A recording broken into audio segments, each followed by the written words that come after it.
Bangladesh football দলের এখন একটাই লক্ষ্য যেই কোনোভাবে ২০৩০ ফুটবল বিশ্বকাপে কোয়ালিফাই করা। ইনশাল্লাহ আমরা ২০৩০ ফুটবল বিশ্বকাপে কোয়ালিফাই করতে পারবো, এমনটাই কিন্তু মন্তব্য করলেন বাংলাদেশের বর্তমান পোস্টার বয় হামজা চৌধুরী।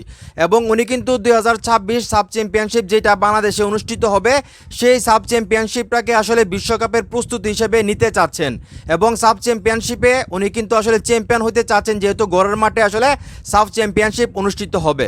তো আপনারা সবাই জানেন ফিফা থেকে কিন্তু অলরেডি ঘোষণা চলে আসছে ২০৩০ ফুটবল বিশ্বকাপে প্রায় ৬৪টা দল নিয়ে আসলে এই টুর্নামেন্টটা আয়োজন করা হবে, যেখানে অনেকগুলো নতুন দল সুযোগ পাইতে পারে। এবং সেই বিষয়টা নিয়েই কিন্তু বাংলাদেশ এবং বাংলাদেশের যে ফুটবল ফেডারেশন আছে তারা কিন্তু এক্সাইটেড, এবং তারা কিন্তু বলতেছে ২০৩০ ফুটবল বিশ্বকাপে যেহেতু ৬৪টা দল নিয়ে আসলে বিশ্বকাপের যে আসর সেটা আয়োজন করা হবে, সেখানে কিন্তু বাংলাদেশেরও একটা সুযোগ আছে সেই বিশ্বকাপে কোনোভাবে কোয়ালিফাই করার।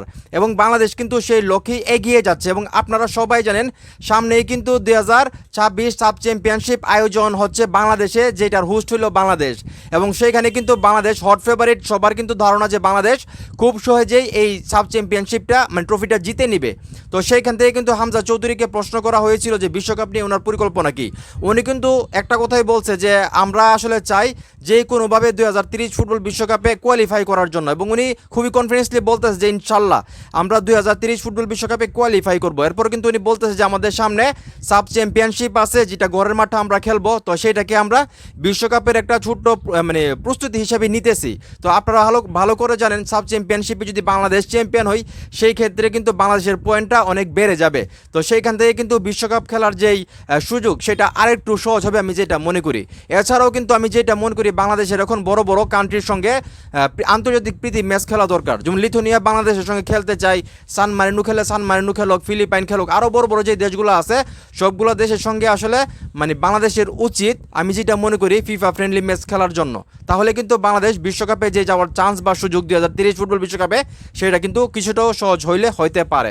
তো এখন এই মুহূর্তে যারা আমার এই ভিডিও দেখতেছেন, এই যে হামজা চৌধুরী আসলে বলতেছে যে বাংলাদেশ অবশ্যই ২০৩০ ফুটবল বিশ্বকাপে কোয়ালিফাই করতে পারে, এটা আপনাদের কি মনে হয়? আসলে কি এই সুযোগটা বাংলাদেশ কাজে লাগাইতে পারবে? এবং সেই সুযোগটা কাজে লাগাইতে গেলে বাংলাদেশকে কি করতে হবে? আমি যেটা বললাম যে বাংলাদেশকে সেই সুযোগটা কাজে লাগাইতে হলে সাব চ্যাম্পিয়নশিপ তো ঘরের মাঠে হচ্ছেই, সেখানে চ্যাম্পিয়ন হতে পারলে অবশ্যই বাংলাদেশের জন্য ভালো।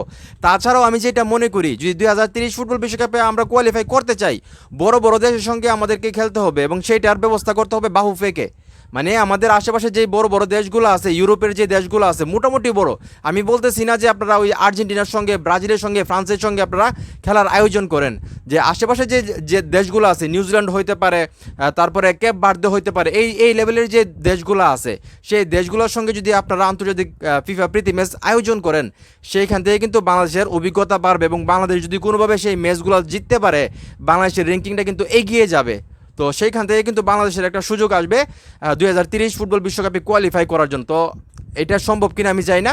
আমি আপনাদেরকে প্রশ্ন রাখতে চাই, এই যে হামজা চৌধুরী ভাই আসলে স্বপ্ন দেখতেছে ২০৩০ ফুটবল বিশ্বকাপে যেই কোনোভাবে কোয়ালিফাই করা, এবং উনি বলতেছে ইনশাল্লাহ আমরা করব, এটা কতটুকু সত্যি হইতে পারে এবং কি করলে আসলে সত্যি হইতে পারে বলে আপনারা মনে করেন সেটা অবশ্যই কমেন্ট করে জানাবেন। ভিডিওটা ভালো লাগলে অবশ্যই শেয়ার করবেন।